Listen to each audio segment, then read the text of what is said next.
Senhor Levindo, Oi. nós precisávamos saber a verdadeira história do nosso Brasil, Portugal, que muitos têm, né, cada um tem uma opinião, cada um fala de um jeito, uns diz que a culpa é dos portugueses, outros diz que a culpa é dos negreiros, dos navios, outros diz que as culpas são de... Queremos saber, assim, o senhor que tem um conhecimento geral nessa área aí, e já conversou com muita gente de historiadores, queria a sua opinião sobre essa parte aí. Pelo que eu estou sabendo, tá, com um historiador que me contou que o avô dele, que era historiador, também contou o seguinte. Então, as finanças de Portugal estavam em baixa, falou, joga as caravelas atrás de ouro nas Índias. E aí o que foi dito para o rei? Nós não conseguimos nem abastecer as caravelas direito. Quem dirá montar uma equipe para procurar ouro? Ah, pega o Cabral. Ah, que ninguém acredita mais nele. Ah, mas ele tá bêbado lá, pelas tavernas lá. Pega ele lá. Tá, e a tripulação? Ah, abre o calabouço. Pega os presos e joga lá como um marinheiro. Se voltar com ouro, dá liberdade para eles. Tá, fato. Aí aconteceu isso. Pegaram o Cabral, aquele bêbado, colocaram como navegador, que ele era um bom navegador. E a tripulação dele era tudo estrupador, assassino, matador. Entrou para dentro das caravelas.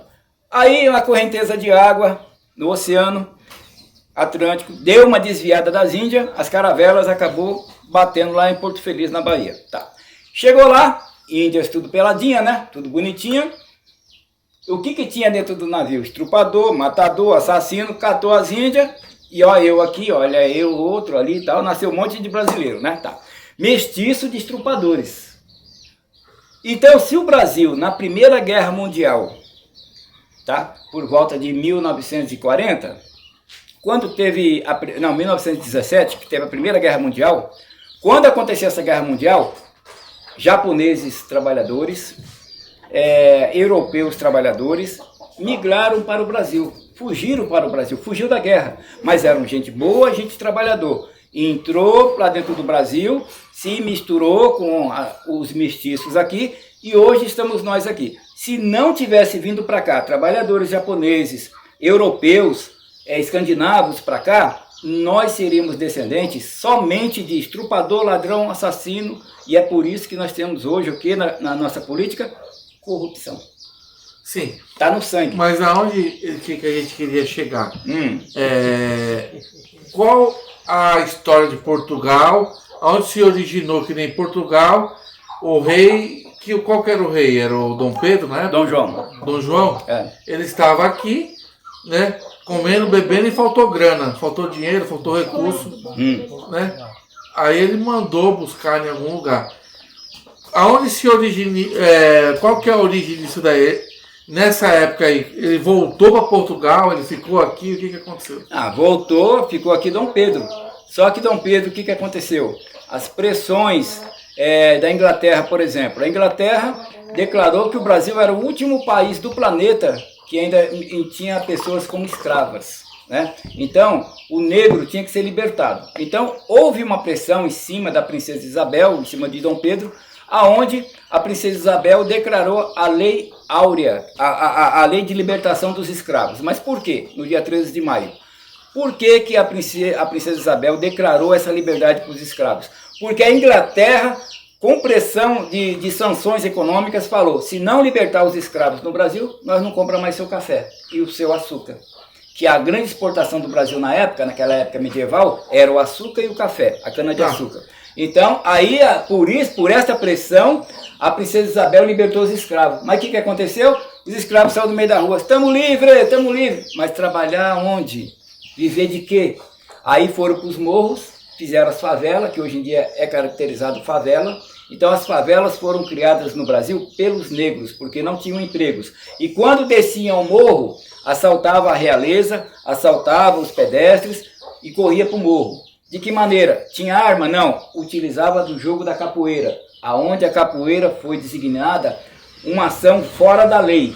E isso daí foi somente em 1945, quando o presidente Getúlio Vargas foi na Bahia inaugurar uma obra e o governador da Bahia, na época, apresentou um jogo de capoeira para o Getúlio Vargas. Getúlio Vargas falou, é isso aí que é fora da lei? Que não pode usar? a partir de hoje, pode colocar na Constituição que a capoeira está liberada para ser uma modalidade física. Uma arte marcial conhecida, né? Isso, respeitada, né? Uma modalidade física. Uma dança. Certo. Então, assim, então a história do Brasil, ela é muito complicada. Não, a história... na parte, assim, por exemplo, Dom Pedro. Aí Dom João foi para lá, para Portugal, ficou Dom Pedro. Dom Pedro II aqui, o que aconteceu? Ele, depois que libertou os escravos, então começou aquela pressão sobre mão de obra, que não tinha mais, a mão de obra estava cara, pagando os brancos para trabalhar. Alguns pretos, negros, conseguiram trabalho, mas a pressão política começou a pressionar Dom Pedro. Que pressão foi essa? A pressão militar do Marechal Deodoro da Fonseca, que queria ser o homem à frente de Dom Pedro. Aí fecharam no Rio de Janeiro, em volta de Dom Pedro, e deram um ultimato que a família real fosse embora do Brasil, que agora tinha um presidente, o primeiro presidente do Brasil, Marechal Deodoro da Fonseca. Então, de lá para cá... Foi aí onde surgiu a independência? Não, aí não foi independência. A independência foi declarada por Dom Pedro no Ipiranga, quando ele deu o grito do Ipiranga, que era libertar Portugal do Brasil. Aí o Brasil ficou independente. Aí o Brasil, quando chegou para ter o primeiro presidente, tinha se passado quantos anos? Foi em 1889. O primeiro presidente? O primeiro presidente do Brasil, 1889, Dom Pedro foi deposto para Portugal. Ele, a família real, foi convidado a se retirar do Brasil, porque Marechal Deodoro da Fonseca já tinha um exército para tomar conta do Brasil. Foi o nosso primeiro presidente militar. Marechal Deodoro, ele é reconhecido até hoje, né? Reconhecido, né? Como primeiro presidente, então. Para nós entender melhor essa parte sobre Portugal, então Portugal deixou Brasil por completo livre, não deixou foi livre. a independência, foi não. A partir de 1889. Que tivemos o primeiro presidente militar do Brasil, que foi Que Marechal aí a família real não teve mais poder de aplicar em nada. Aí acabou a monarquia, né? Porque até então era regime monárquico, era a monarquia que tomava conta do Brasil. Só que as divisões de renda eram muito poucas, então o exército começou a sofrer pressão da população, da classe média na época, começou a sofrer pressão para que o Brasil fosse libertado da monarquia, porque tudo era para Portugal. Mesmo sendo o Brasil já liberto de Portugal, em 1889, o Brasil já estava liberto de Portugal. Só que por detrás dos panos, todo o imposto ia para onde? Para Portugal. Por quê? Porque a família que tomava conta do Brasil era uma família portuguesa, era uma realeza. E tinha seus escândalos, né? Dom Pedro pulava a cerca, pegou a Marquês de São Vicente, pegou não sei quem, era um pega-pega geral. Isso aí então, na realidade, a ofuscar os cristãos. Então, a liberdade mesmo financeira do Brasil, até hoje nós não temos essa liberdade, né?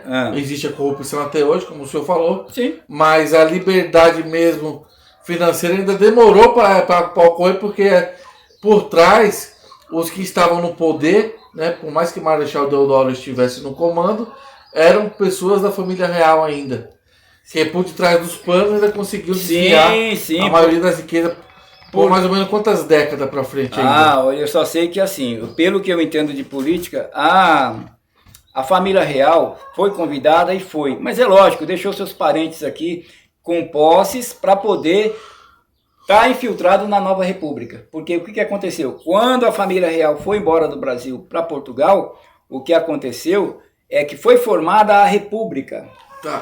Então ficou a República Federativa do Brasil. E essa República, de lá para cá, é que vem indicando políticos. Governador, prefeito e vereadores. Certo.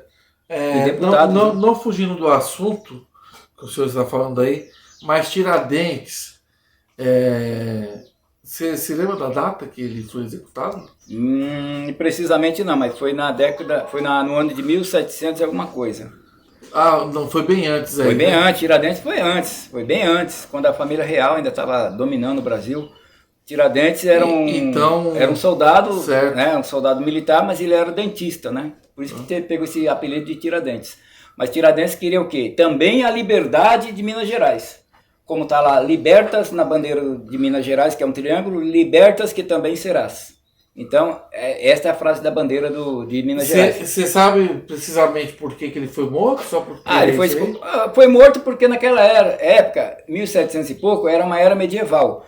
E para dar exemplo, para que você não se levantasse contra a monarquia, Portugal também e alguns países da Europa tinha essa maneira de executar os líderes, que era matar em praça pública para poder servir de exemplo.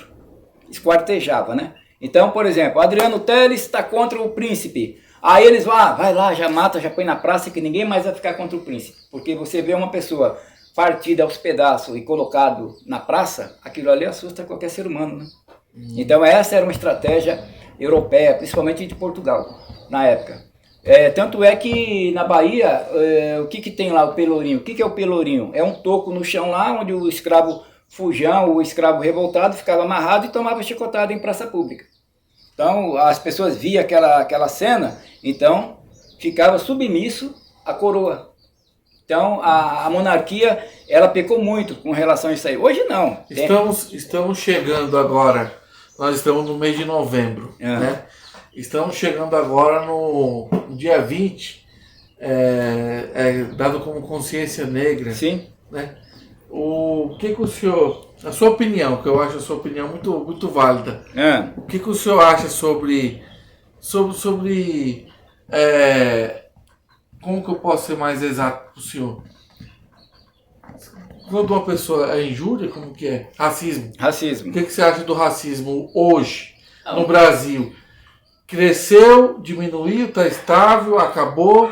Não acabou. Existe? Não. O que o senhor enxerga hoje? Mudou bastante? Como que é? Mudou entre aspas, né? O racismo ainda continua camuflado, né? A verdade é essa. Porque não é agora, o racismo ele se diferenciou. Não é só direcionado ao negro, pelo contrário, é ao moreno, é o mameluco, é o cafuzo. Então toda pessoa, por exemplo, da minha cor, se eu entrar num restaurante, por exemplo, digamos no Itaim Paulista, num lugar nobre da cidade, na Oscar Freire, com certeza vão perguntar se eu estou entrando no lugar certo, se eu não errou o endereço, não. Já aconteceu isso já comigo. Então, eles perguntam se eu desejo alguma coisa. Aí eu falei, não, eu desejo almoçar, não posso almoçar? A pessoa já ficou assim. Quer dizer, isso para mim é racismo, né? Racismo de cor de pele, de aparência. Porque independente do cara... Não é só na cor, não é só na cor. Aparência. Não, aparência é principalmente, por exemplo, se entrar um negrão alto, bem vestido, ele não é barrado. Por quê? Porque ele está bem vestido e ele está de aparência, é um negro bonito. Então, o negro, quando ele é bonito, ele não sofre, ele não vai sofrer. Se o negro tem uma arcada dentária... Café para o convidado, pode continuar. Maravilha. Se o negro tem uma arcada dentária bonita, apresentável, de boa estatura, o que vai acontecer? Ele é bem-vindo em qualquer lugar no Brasil. Agora, se é um negro magrinho, esbanguelado, já vão perguntar para ele, se eu não errou o endereço não, deseja alguma coisa? Ou então, emprego... Agora você falou tudo. Mais ou menos por aí. Agora você falou tudo sobre a presença. Sim. A presença. Aparência. A aparência e a presença. Eu já ouvi muitos documentários e relatos, então o senhor fez um pacote para nós aqui, falando de lá, de 1500 a 1700, a 1890, e até os dias atuais de hoje. E fizemos um balanço geral em 13 minutos aí, chegamos até sobre a parte do racismo, né? Sim. Então eu concordo plenamente em tudo, até para um casal, pro namoradinho, passa um rapaz do Fusca, né, e dá um oi para uma moça. Um rapaz branco, não vamos falar de... Sim. Um rapaz branco. O senhor falou do negro que ele entra no estabelecimento bem vestido com aquele terno italiano, ele é tratado como um rei. É tratado como um cidadão normal, comum. Né? Como uma pessoa da alta sociedade. Exatamente. Né? Eles não sabem o que fazer para agradar. E tratando-se de uma pessoa, que eu vi uma brincadeira no YouTube, e é bem por aí. Passou no Fusca, no carrinho velho, deu com a mão para a moça nem olhou.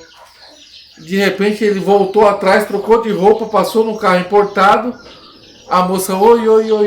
Aí falou assim, mas eu sou o mesmo que passei. Aí ele falou assim, não é você não. A aparência da roupa e do carro. Então isso conta muito. Conta sim. Eu fiquei muito contente, senhor Levino. Sim, pode falar. Pela sua explicação né, que o senhor nos deu aqui. E o senhor tem alguma sugestão para dar para as pessoas que vão votar, né, se conscientizar, se tem como mudar o Brasil? Na próxima eleição agora, 2022, vocês estão escutando de fundo aí os pintinhos, nós estamos num sítio aqui, tá? Em volta de mim tá a galera aqui, ouvindo a conversa. E esse vídeo vai para o YouTuber, compartilha essa live aí, deixa um joinha no canal. Então assim, tem uns pintinhos, umas galinhas aqui, porque é sítio. Então assim, o que tem que ser feito em 2022? Votar com consciência? Votar em quem? Caras novas? Eu particularmente não votaria em caras novas. Eu vou pelo que está acontecendo de bom com o Brasil, tá? Se tá, por exemplo, eu gosto do esporte. Tem um ditado que diz, time que está ganhando não se mexe, né? Então é bem por aí, é bem por aí. Não é que nós estamos a mil maravilhas com o Brasil. O Brasil ainda está longe de ser uma terra justa para todos. O que eu vejo assim, que o Brasil precisa aprender a votar. Agora, com urna eletrônica, eu não confio particularmente. Por quê? Se o Paraguai, nem o Paraguai aceita a urna eletrônica, por que nós temos que aceitar? Já começa bem por aí. Estados Unidos não aceita. Se você tentar colocar a urna eletrônica, ao menos sugerir na Alemanha, você é preso. Porque lá é inconstitucional colocar a urna eletrônica. Para vocês terem uma ideia. Então o Brasil também não tem que ser Maria vai com as outras. Usar urna eletrônica. Porque não é confiável. Ok? Então vamos lá. O que eu dou uma ideia assim? A urna eletrônica é mais ou menos assim. Eu pego a urna, eu entro lá dentro do quarto, conto os votos, saio aqui fora, quem ganhou foi meu candidato.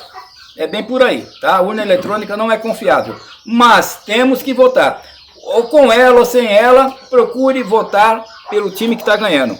E não no time que está perdendo, ou algum salvador da pátria que apareceu, pode votar em mim que eu resolvo. Não entra nessa. Beleza? Nós temos que acreditar no time que está ganhando, no trem que está andando. Compartilha essa live, dá um joinha aí, ó. Se inscreva no canal. Eu aqui com Adriano Teles, em Araçariguama, São Paulo. A gente fazendo um bate-papo aqui. Isso daí, que bacana. Então fica aí, galera, a sugestão de vocês aí. Dá um joinha, dá um like aí pra... Se inscrevam, se possível, aí no canal, né? Arrasta pra cima, como diz. Adriano Teles é cristão, tá? Eu também sou cristão, mas eu falo pra vocês. Eu sou terapeuta há 38 anos. Eu lido com o ser humano desde muito jovem.